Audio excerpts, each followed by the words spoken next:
이를 행하여 나를 기념하라. 이를 행하여 나를 기념하라 라는 제목으로 말씀 전하겠습니다. 오늘 본문 말씀은 예수님께서 제자들과 함께 하신 유월절 마지막 만찬을 기록하고 있습니다. 이 유월절 마지막 만찬은 이스라엘 백성들이 애굽에서 구원받은 사건을 기념하는 그러한 절기인 동시에 예수님의 십자가의 대속의 죽음을 믿는 모든 사람들을 구원하는 새 언약의 만찬이다라고도 할 수가 있습니다. 20절 하반절 말씀해 보시면 이 잔은 내 피로 세우는 새 언약이니라고 말씀하고 계십니다.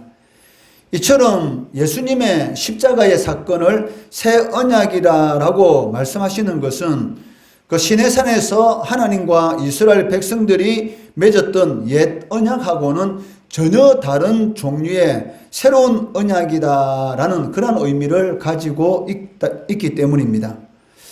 하나님과 이스라엘 백성들에게는 이미 시내산에서 맺었던 언약, 즉 짐승의 피로서 하나님께 제사함을 구하는 제사 제도가 이미 있었습니다. 히브리서 9장 20절 말씀해 보시면 이르되 이는 하나님이 너희에게 명하신 언약의 피라 하고, 즉 시내산에서 이미 하나님께서 이스라엘 백성들에게 짐승의 피로서 세우신 그 언약의 이 피가 있었다는 것이죠. 그렇지만 이러한 제사 제도를 하나님께서 이스라엘 백성들에게 주신 그 이유가 무엇입니까? 피 흘림이 없이는 제사의 은혜, 즉 하나님의 공의가 만족될 수가 없었기 때문입니다. 히브리서 9장 27절 말씀해 보시면 율법을 따라 그의 모든 물건이 피로서 정결하게 되나니 피 흘림이 없은즉 사함이 없느니라 라고 말씀하고 계시기 때문입니다.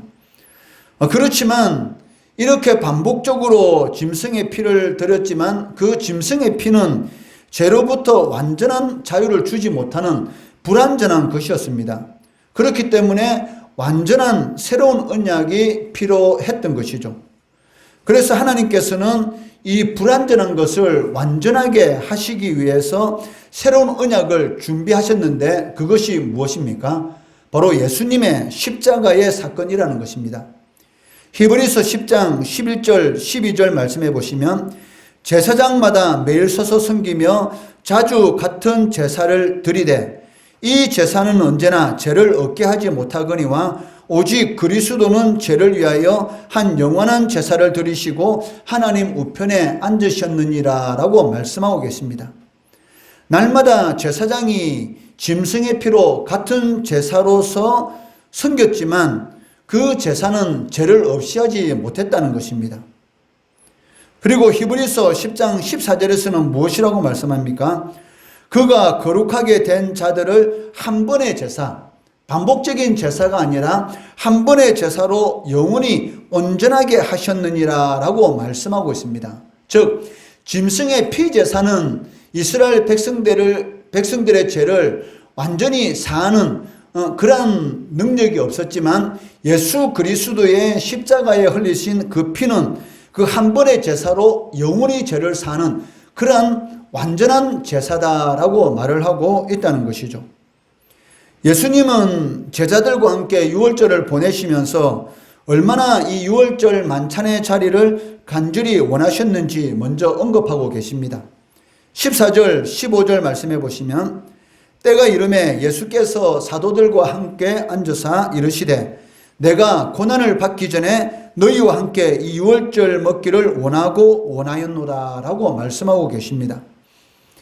예수님이 이처럼 간절히 원하셨던 이 유월절 만찬의 진정한 의미는 무엇입니까? 바로 예수님께서 십자가에 못 박혀 죽는 것입니다.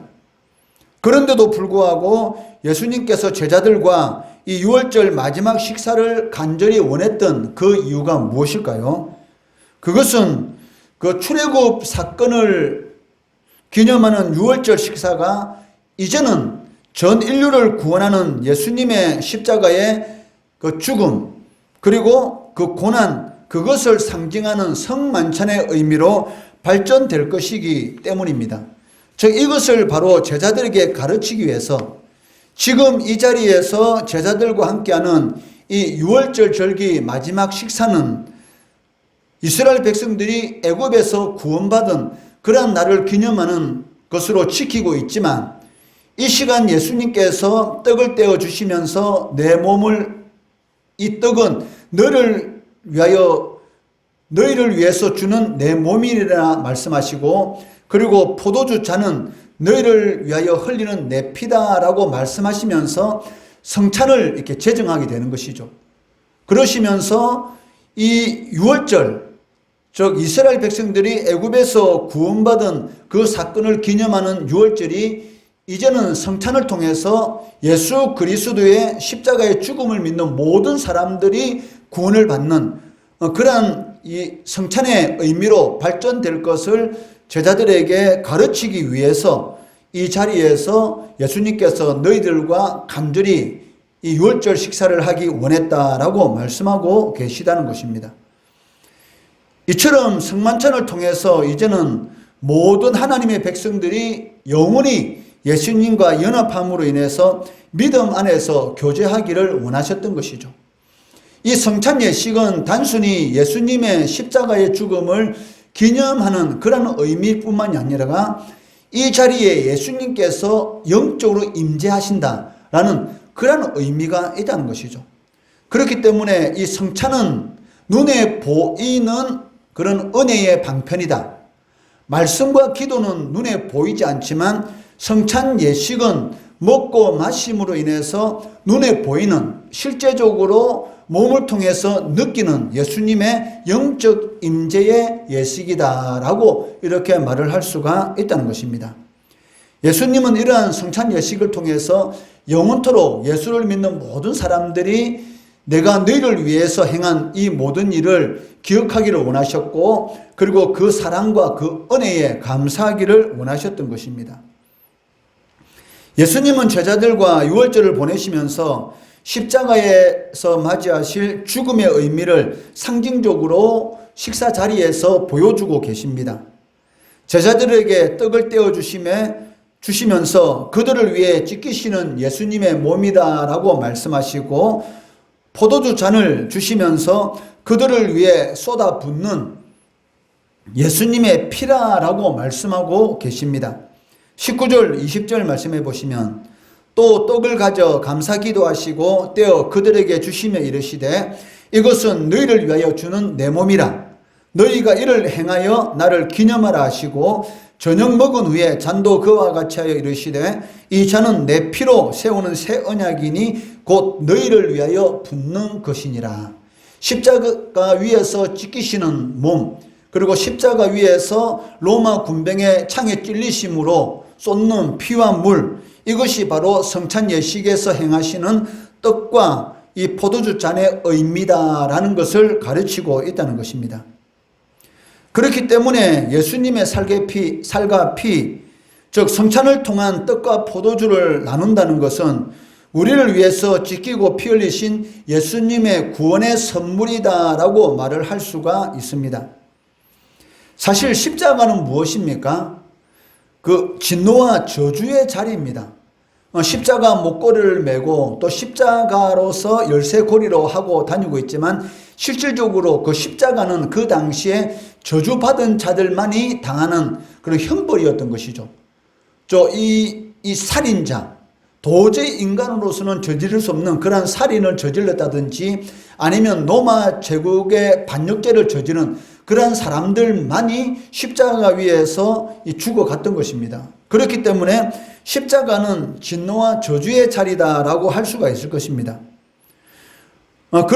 그렇기 때문에 죄가 없으신 예수님이 이 받아야 할 그러한 형벌의 자리는 아니었다라고 말을 할 수가 있습니다.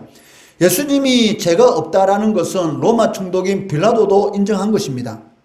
내가 보기에 너희들이 나에게 죄가 있는가 이런 재판하라고 나에게 맡긴 이 예수를 보니 죄가 없다라고 이렇게 빌라도가 유대인들에게 말을 하였습니다. 그렇기 때문에 예수님은 십자가 형벌을 받을 그런 이유가 전혀 없었던 것이죠.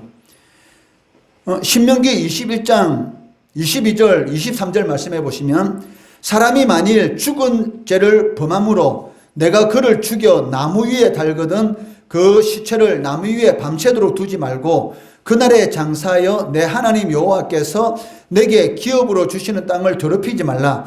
나무에 달린 자는 하나님께 저주를 받았습니다. 그 당시 십자가, 이 나무로 만든 이 십자가 형틀 같은 경우 거기에 십자가형을 당하는 모든 사람들은 어떤 사람들이다? 죽을 죄를 범한 사람, 그리고 하나님 앞에 저주를 받은 자만이 이 십자가형을 당하였다라는 그런 생각을 그 유대인들이 가지고 있고, 또 하나님께서도 나무에 달린 자는 하나님께 저주를 받았습니다 라고 말씀하고 계시다는 것이죠. 사실 십자가는 예수님이 있어야 할 자리가 아니었습니다. 원래는 누가 있어야 할 자리입니까? 바로 여러분들이 그 자리에 있어야 할 형벌의 자리고 저주의 자리였던 것이죠. 바울 사도가 도저히 이해하지 못한 부분이 바로 이 부분이었습니다. 바울 사도가 부활하신 예수님을 만나고 나서 이 고통에 빠진 이유가 무엇이냐면, 어떻게 저주받은 자가 부활할 수 있느냐? 바울 사도는 다마스커스에 살고 있는 예수 믿는 사람들을 잡으러 가다가 그 다메섹으로 가는 길 위에서 부활하신 예수님을 직접 만나게 됩니다. 그리고 예수님의 음성을 듣게 되는 것이죠. 그런 사건을 겪고 나서 어떻게 하나님 앞에 저주받은 자가 다시 부활할 수 있을까? 부활하는 사람들은 오직 의인들만이 부활할 수가 있는데 하나님 앞에 저주를 받아서 십자가에 못 박혀 죽은 예수가 어떻게 부활할 수 있느냐라는 그러한 이런 고민에 빠지는 것이죠. 그러한 고민을 안고 하나님의 말씀에 대해서 깊이 묵상하는 가운데 깨달은 것이 무엇입니까? 예수님께서 십자가에 못 박혀 돌아가신 것은 예수님이 죄가 있어서 돌아가신 것이 아니라 누구 때문에? 죄인의 개수인 내 때문에, 이 세상에 있는 모든 사람들의 죄 때문에 예수님께서 대신 저주를 받으시고 십자가에 못 박혀 돌아가셨다라는 것을 깨닫게 되는 것이죠. 그 깨달음이 있었기 때문에 이방인의 사도로서 그렇게 많은 것을 누릴 수 있는 많은 권력을 가지고 있었고, 그리고 많은 학식이 있었고, 그리고 세상적으로는 부러울 것이 없는 그런 모든 것을 갖춘 바울 사도가 이 세상에서 자신이 누리고 있던 모든 것들에 대해서 더러운 배설물이다, 똥과 같다라고 여기고 오직 이 복음을 전하다가 십자가에 못 박혀 순교하게 되었던 것이죠. 그것을 바울 사도가 깨달았던 것입니다. 예수님이 그 자리에 있어야 되는 것이 아니고 실질적으로는 바로 내가 저주의 자리, 십자가의 자리에 있어야 될 사람인데 예수님께서 나의 모든 죄를 대신해서 내가 영원히 지옥 형벌을 받아야 될 그러한 존재였는데 예수님께서 나의 모든 죄를 대신해서 십자가에 못 박혀 죽으셨구나라는 것을 깨닫고 그 은혜에 감사해서 이방인의 사도로서 한평생 살아가다가 마지막에도 십자가에서 예수님과 똑같이 순교하게 되는 것이죠.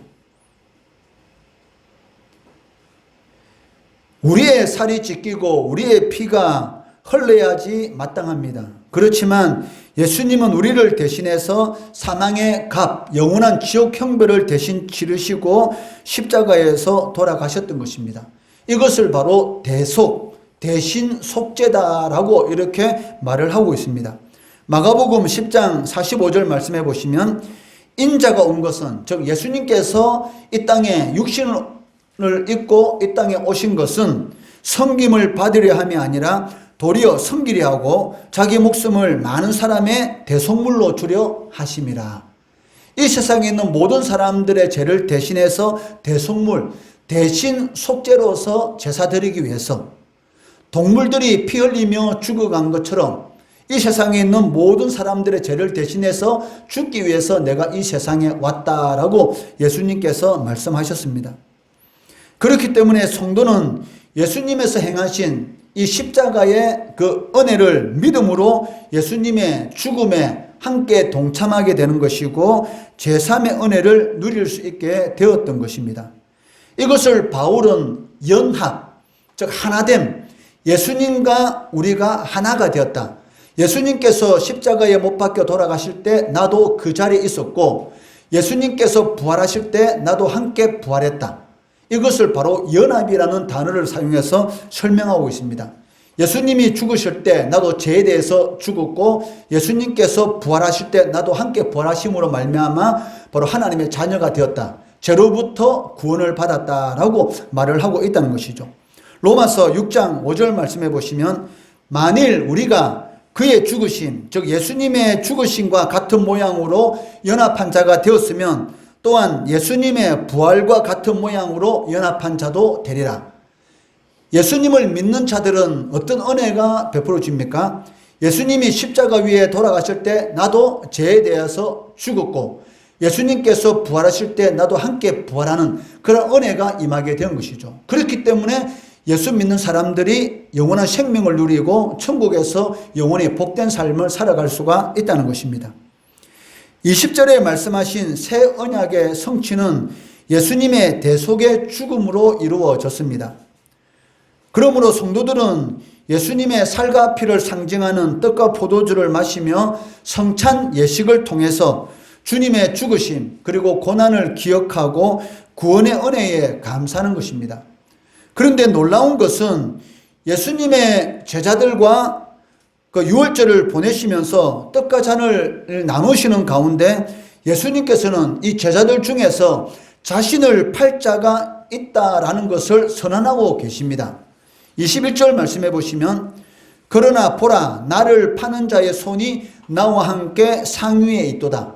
즉 마지막 만찬을 행하는 자리에 예수님을 팔 자가 누구인지 이미 예수님은 알고 계셨다는 것이죠. 그런데도 불구하고 예수님께서 그 자의 이름을 밝히지 않고 끝까지 함께 하신 이유는 무엇입니까? 회개하도록. 지옥 형벌을 받지 않고 회개할 기회를 끝까지 주었는데도 불구하고 결국 가룟 유다는 회개하지 않고 예수님을 파는 그 죄를 저질름으로 인해서 영원한 지옥 형벌을 받게 되었던 것입니다. 이것이 바로 예수님의 마음입니다. 어떻게 하든지 한 사람이라도 다 구원받기를 원하는 것이 바로 예수님의 마음인 것을 알 수가 있습니다. 이 시간 성찬 예식을 행할 때에 이러한 예수님의 사랑과 은혜, 그 은혜를 깊이 깨닫는 그리고 사랑과 구원의 은혜에 감사하는 귀한 시간이 되기를 주의 이름으로 축원합니다.